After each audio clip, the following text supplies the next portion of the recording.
Evan, anong mga ebidensya o information yung nailatag dyan sa ginagawang pagdinig?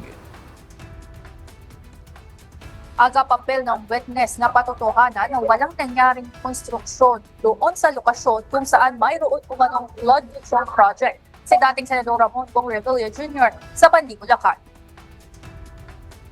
Ipinagpatuloy ngayong araw ang bail petition hearing ni Revilla at kapwa-akusado sa kasong malversation. Ipinresenta ng prosekusyon ang officer in charge ng Bulacan 1st District Engineering Office na si District Engineer Kenneth Fernandez.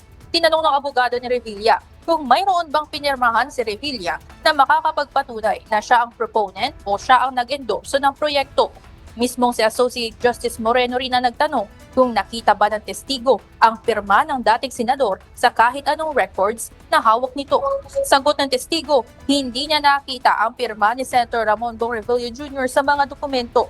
Dinididig ngayon ang umano'y Ghost Flood Control Project sa Pandi, Bulacan na nagkakahalaga ng 92.8 million pesos. Samantala, ilan rin sa kinilaro ng korte ay ang tamang coordinates ng proyekto dahil sa kalituhan kung mayroon o wala talagang nangyaring konstruksyon sa lugar. Bunsod nito, ipinasabkina ng Sandigan Bayan 3rd Division ang mga dokumentong may kinalaman sa naturang proyekto kontra baha.